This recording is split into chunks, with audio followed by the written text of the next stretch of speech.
Today I'm going to show you an umami-packed mushroom gyoza that just happens to be vegan friendly.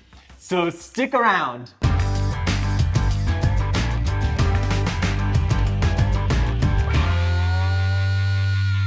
Welcome back to No Recipes. I'm Mark Matsumoto, and I'm here to show you how to elevate your everyday meals. So smack that subscribe button and ring that bell so you don't miss out. Most of you know my philosophy on veganizing meat dishes by now.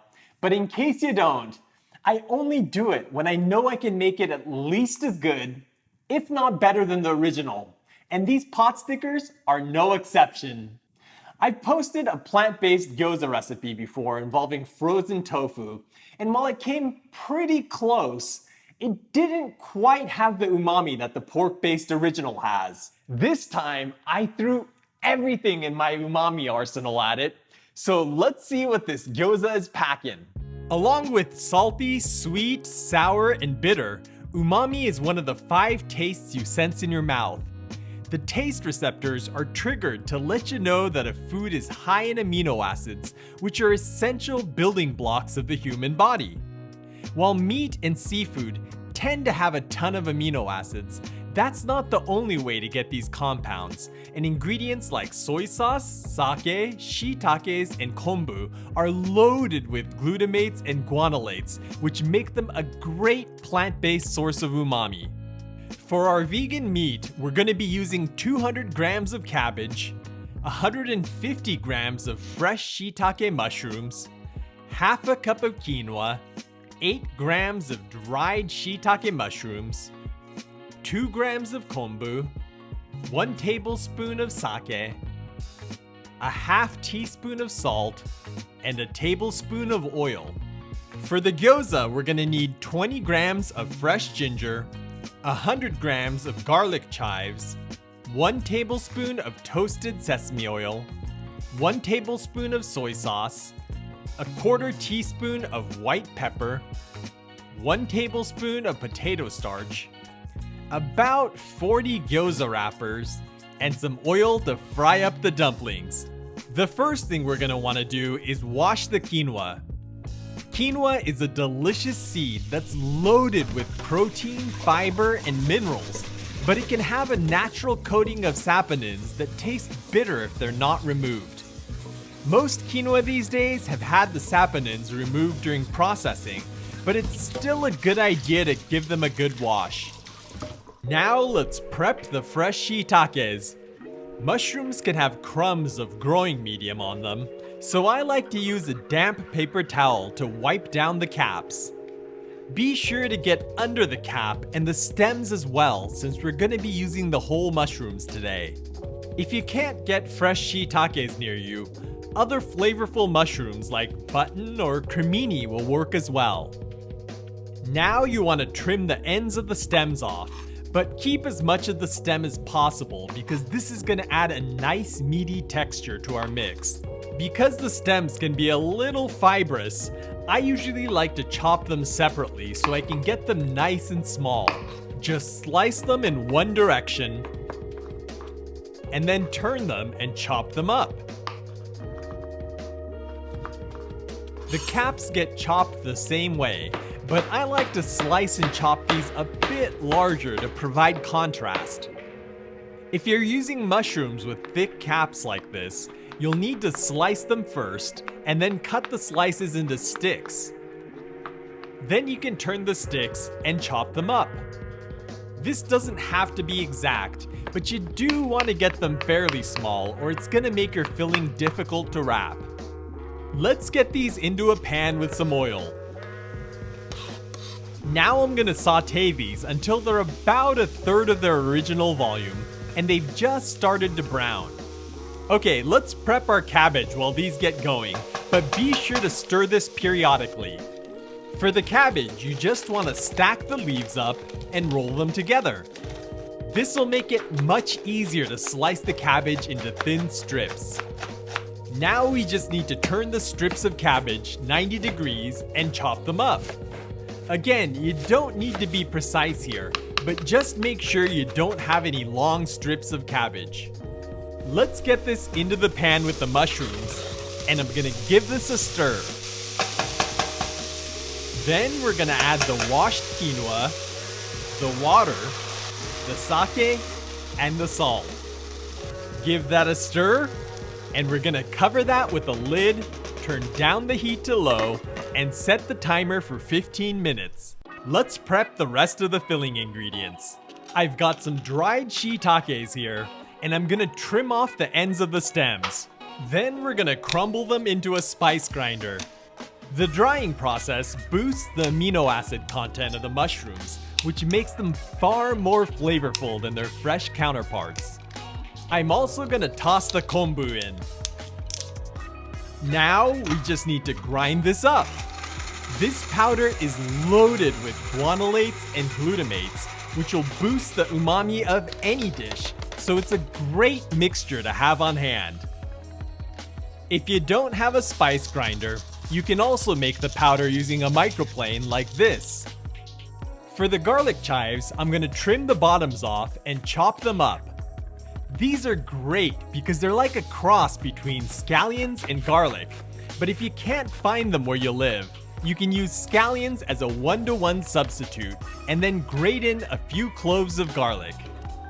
Okay, let's get these into a bowl, and then we're gonna peel and grate the ginger.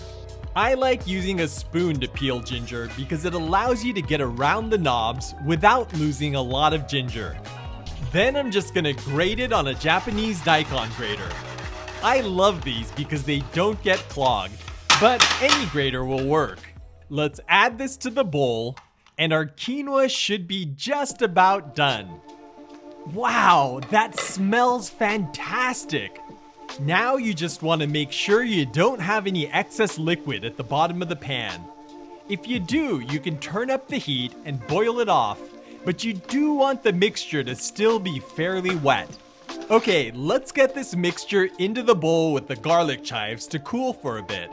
Once the mixture has cooled enough to handle, sprinkle on the umami powder so it doesn't all clump up in one spot. I'm also gonna add the sesame oil, white pepper, potato starch, and soy sauce. Now you want to knead everything together with your hand. The potato starch and powdered kombu will provide some binding power to help everything stick together, but they need to be hydrated, so be sure to knead everything together well. Okay, this is looking good, so let's get ready to wrap this up. I like to line a sheet pan with parchment paper to keep the gyoza from sticking.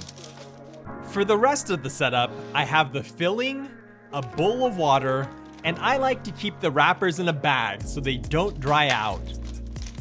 I'm gonna start by putting a wrapper in the palm of my non-dominant hand. Then I'm gonna wet the rim of the wrapper with fingers from the other hand. Now you want to scoop about a tablespoon of filling into the center of the wrapper. Next, I'm gonna fold the wrapper in half without sealing the edges. This allows me to use the thumb and forefinger on my dominant hand to pleat one side of the wrapper. The number of pleats you add is up to you, but I usually add about 4 or 5. Gyoza are best when they're packed with filling, but it makes them harder to wrap, so I suggest you start out with a little less filling and work your way up. Let's see that from a different angle. Wet the wrapper, add the filling, and use your thumb and forefinger to pleat the top half of the wrapper while using the fingers on your other hand to seal the pleats shut. The pleats are not only decorative, they give the gyoza a curved shape, which helps them stand up in the pan. I recommend keeping the dumplings you've made covered with a clean, dry dish towel to keep the wrappers from drying out. Okay, let's fry up a batch of these. I've got a non-stick frying pan over high heat, and I'm gonna add about a tablespoon of oil and then line up the gyoza. You can fit more by pressing them together a bit, but this makes the gyoza stick together. So for a 9-inch pan, you'll probably want to keep the number down to about 12. Once they're all lined up, have a lid on standby and dump in a 1/4 cup of water. This is gonna spatter like crazy, so make sure you add the water quick and cover it up as fast as you can. Now we're gonna let these steam until most of the water is evaporated, which should take about 3 minutes. If you see a ton of steam escaping all around the lid, turn down the heat a bit so the water doesn't evaporate too fast. By steaming the pot stickers before frying them, we're able to get 2 contrasting textures from one dumpling, which is what makes gyoza so awesome. Once most of the water has evaporated, we're gonna remove the lid and crisp the bottoms. You need to have a fair amount of oil in the pan to get even browning, and we don't have quite enough here, so I'm gonna go ahead and add a little drizzle and work it around. Then we just need to let these fry until the bottoms are golden brown and crisp. By the way, I don't recommend reaching in with your hand like this, but you do want to check them periodically to see how they're browning. These are looking perfect, so let's get them onto a plate. I like to serve gyoza with the browned bottoms facing up so they don't go soggy. Just line these up and our vegan gyoza are done. The dipping sauce for gyoza is made with just soy sauce and rice vinegar. I like using a 50-50 mix of these, but the ratio is totally up to you. I also like to add a few drops of rayu or chili oil to spice things up. Give that a little stir, and we're ready to eat. This is also great with my chili garlic oil, which I'll link to in the description below. With an ultra crisp bottom and noodly top, the texture alone makes these a delicious treat. But the plant-based filling inside is an umami bomb that bursts in your mouth with a gush of garlicky goodness. The combination of the quinoa and mushrooms provides a meaty texture, and our umami powder delivers enough oomph that you're not gonna miss the meat. Dip them in the tangy sauce, and you get this awesome contrast of textures and tastes that'll have you going back for more. This does require a bit more work than the original, but it tastes amazing. So whether you're vegan or a meat lover, I hope you'll give this one a try. If you enjoyed this video, let me know you want to see more like it by giving this a big thumbs up and by sharing it with all your friends that love a good dumpling. I want to send a big shout out to all of my patrons who helped to fund this video. You know who you are, and you're amazing. If you're learning something new from my videos, I hope you'll consider clicking the link up here to join the No Recipes crew and help support our future videos. Well, I'm gonna go fry up another batch of gyoza and crack open a cold one, but I'll catch you in the next one. All night, we've been talking all night. Out here sipping